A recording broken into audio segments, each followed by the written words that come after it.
গল্প আমাদের হাসায়, কাঁদায়, ভাবায়, আর সেই গল্প তৈরি করে লেখকেরা। আজকের বুকমার্কস লেখক আড্ডায় উপস্থিত আছেন তেমনই একজন লেখক ও কথাসাহিত্যিক ফরিদুল ইসলাম নির্জন। আর আপনাদের সঙ্গে থাকছি আমি জুবাইয়া ঝুমা। ফরিদুল ইসলাম নির্জন, আপনাকে লেখক আড্ডায় আজকে স্বাগতম জানাচ্ছি। ধন্যবাদ আপু, আপনাদের এখানে আসতে পেরে আমিও খুব আনন্দিত আর কি। আপনার লেখালেখির শুরুটা কেমন ছিল, আর প্রথম যখন লেখা প্রকাশিত হয়েছে তখনকার অনুভূতি কেমন ছিল? আচ্ছা, লেখালেখির শুরুটা হচ্ছে আমি প্রথমত লেখালেখির আমি বই পড়ার প্রতি তুমুল আগ্রহ ছিল আর কি। তো শৈশব থেকে আমি বই পড়তাম। তো আমার বাড়ি ছিল মফস্বলে। মফস্বল থাকার কারণে আপনার সবসময় সব বই পাওয়া যেত না। তো আমি যে কাজ করতাম হচ্ছে, যখন আমি তৃতীয় শ্রেণীতে পড়ি বা চতুর্থ শ্রেণীতে পড়ি, তখন বাংলা পাঠের যে বইগুলো ছিল, গল্পগুলো ছিল, ওগুলো পড়তে খুব ভীষণ ভালো লাগতো। তো এই গল্পগুলো পড়তে বা কবিতাগুলো বা ছড়াগুলো আমি মুখস্থ করতাম। মজার ব্যাপার হচ্ছে, আমি যখন 7-এ পড়তাম, 9-10 এরকম কলেজের বাংলা বইগুলো আমি পড়ে একদম গল্পগুলো সবগুলো ঠোঁটস্থ করতাম আর কি। আবার যখন হয়তো অনার্সে পড়েছি, তখন হয়তো অনার্সের বাংলার আমি বাংলার স্টুডেন্ট না, তারপরে বাংলা গল্প বা উপন্যাস বা এগুলি পড়তাম আর কি। তো প্রথমত যে লেখার অনুভূতি পরবর্তীতে পড়তে গিয়ে আমি যখন স্কুলে পড়াশোনা করি, তখন মাথার ভিতরে উকি দিত আর কি।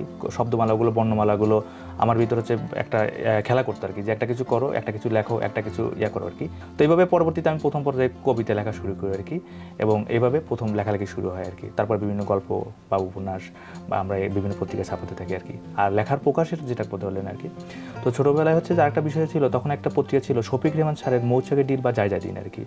তো এখানে আপনার বিভিন্ন গল্প ছাপতো আর কি। তো আমি তখন হচ্ছে বন্ধুদের সাথে বের ধরে এই একটা গল্প পাঠাই আর কি, যে ওখানে লেখা ছাপবে না, তোদের মতো লেখা ছাপবে না। তো এখানে আমার প্রথম লেখা প্রকাশিত হয় আর কি শফিক রেহমান স্যারের। তো ওই লেখার প্রকাশের অনুভূতি হচ্ছে মজার ব্যাপার কি, আসলে এইগুলো তো হচ্ছে যখন পাঠানো হয় তখন তো আপনার এই সংখ্যাগুলো পাওয়া যেত না আর কি, বা কখন পত্রিকায় প্রকাশ হয়েছে তখন জানতে পারতাম না কোনটা লেখা প্রকাশ হয়েছে, কারণ তখন আমরা চিঠির মাধ্যমে লেখা পাঠাতাম আর কি। এখন তো হয়তো যে আমরা যোগাযোগের মাধ্যমে, সহজ মাধ্যমে। আর তারপরে যখন আমি ওই লেখার দেখতাম শফিক রেহমান স্যারের যে গল্প, তখন আলাদা অন্যরকম অনুভূতি, অনেকটা কেঁদে ফেলার মতো আর কি, আমার লেখা প্রকাশ হয়েছে আর কি। লেখালেখি করতে গেলে কাহিনী অথবা ঘটনা এটা কি পূর্ব নির্ধারিত থাকে, নাকি চরিত্ররা লেখালেখি করার সময় আসলে নিজস্ব গতিতে এগিয়ে আসে? আচ্ছা, এটা একটা ফাইন সুন্দর প্রশ্ন করছেন। আমি একটা বাস্তব আমি তো যেহেতু নিয়মিত লেখালেখি করি, তো সেক্ষেত্রে আমি যেমন এই গত ঈদ সংখ্যায় বাংলাদেশ প্রতিদিন একটা গল্প ছিল আর কি। তো ওইখানে হচ্ছে যে ওখানকার যে রনক ইকরাম ভাই বললেন যে নির্জন একটা গল্প দাও ঈদ সংখ্যার জন্য। তো আমি লিখতে গিয়ে ওইখানে যে কাজটা হলো, এটা কোনো নাই, আমি জাস্ট বসছি, লিখতে বসলাম আর কি। হয়তো থেমে গেছি, তখন আমি হয়তো আমার বেলগুনিতে যাচ্ছি, বারান্দায় ফুল দেখতেছি বা বাইরের দিকে তাকাইতেছি, তারপরে আবার কাহিনী এসে বসতেছি। এখানে এসে কোনো চরিত্র নির্মাণ বা কোনো কিছু না আর কি। ওই আমার ওখানে বসার পরই একটা আসে যে এখন তুমি লেখো আর কি, বা এইভাবে এগোতে থাকো আর কি, এইভাবে লিখে কি। আপনার লেখালেখির জন্য কি নিজস্ব কোনো স্বাচ্ছন্দ্যময় জায়গা আছে যেখানে বসে লেখালেখি করতে খুবই স্বাচ্ছন্দ্য বোধ হয়? হ্যাঁ, এটা অবশ্য আমার আছে আর কি, যেটা আমার রুম, আমার ল্যাপটপ এবং আমার হচ্ছে টেবিল আর কি।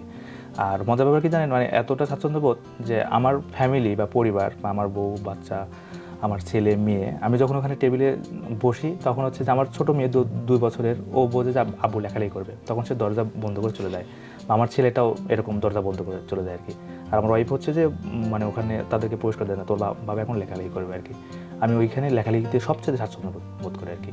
অন্য জায়গায় আমি তেমন আমার শব্দমালাগুলো হয়তো আসে না, আমি জানি না এরকম হয় কেনা, হয়তো সবার ক্ষেত্রে এমন কিনা জানি না, কিন্তু আমার ব্যক্তিগত ক্ষেত্রে আমার এরকম হয় আর কি।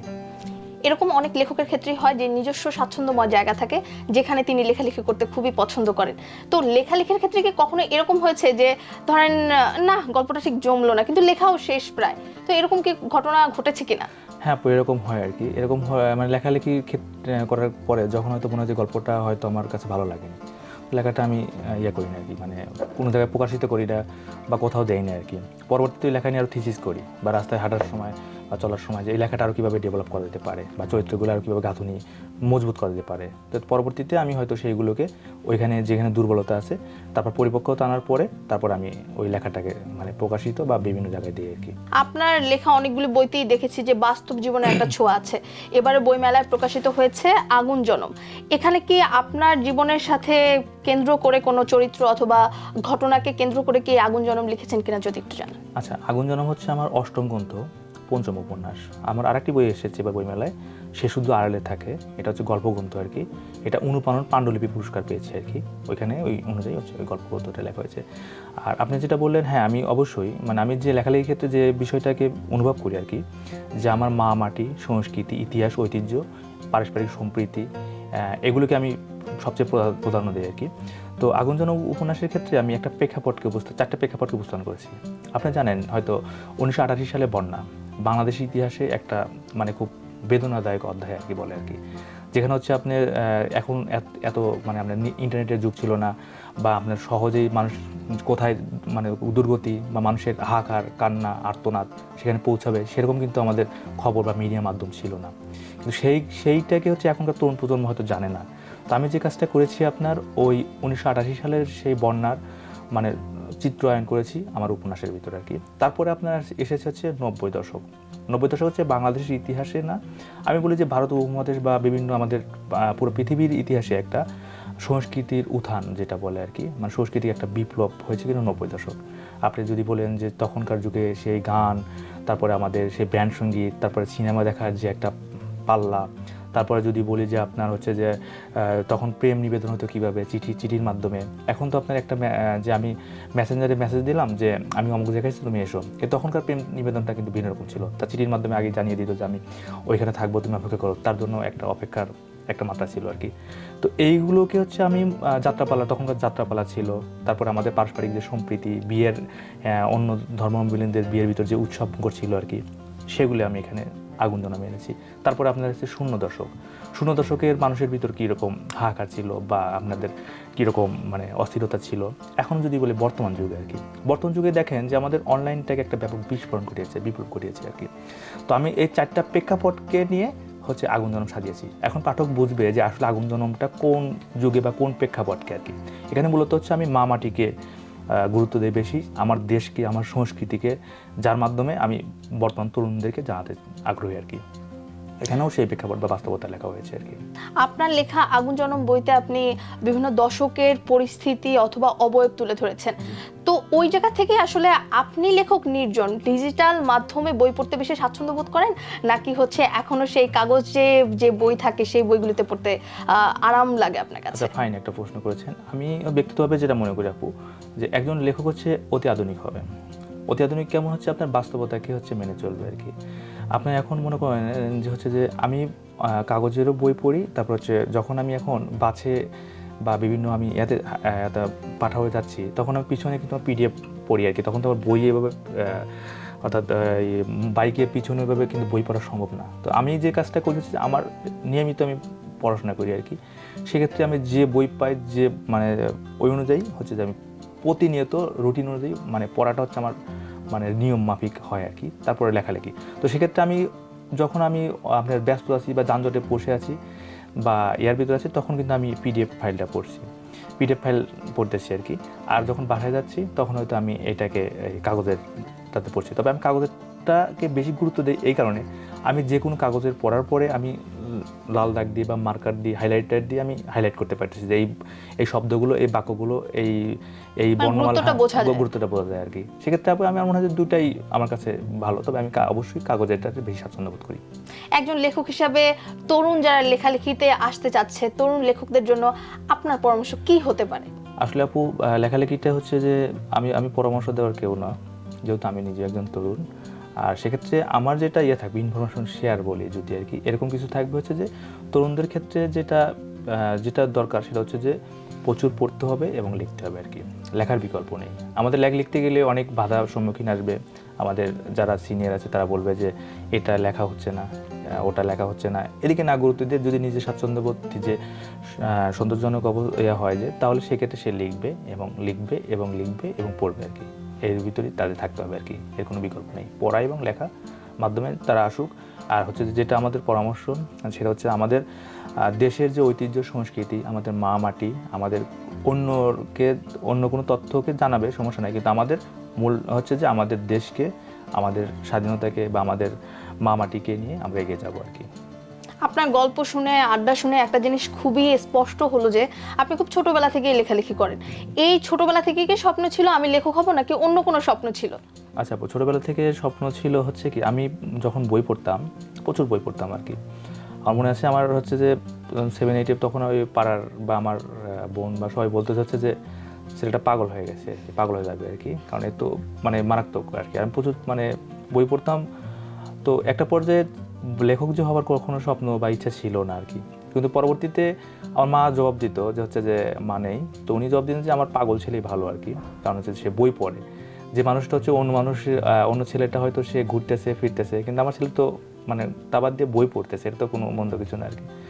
তো একটা পর্যায়ে আপনার এই বই পড়তে পড়তেই যখন লেখার প্রতি অনুপ্রেরিত হই, তখন আমার স্বপ্ন জাগে যে হ্যাঁ একটা লেখক হওয়ার চূড়ান্ত ইচ্ছা বা শক্তি জাগে আর কি। আর মূলত হচ্ছে যে লেখক হওয়ার চূড়ান্ত ইচ্ছা আরও পরিপক্কতা পায় যখন হচ্ছে আপনার পাঠক মানুষকে যখন গ্রহণ করে আর কি, তখন হয়তো যে একটু সফলতা বা আরও ভালো লাগে আর কি।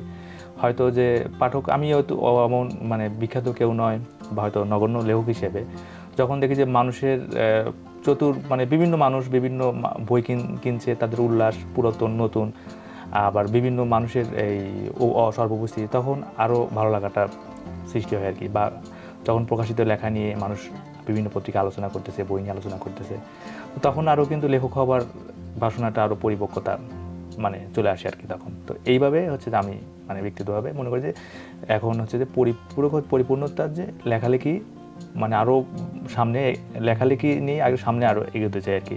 এবং একটা বড় ধরনের আমার ইচ্ছা আছে যে বড় ধরনের কিছু বিস্ফোরণ বা সামনে হয়তো বিপ্লব ঘটানো আর কি লেখালেখিতে আর কি।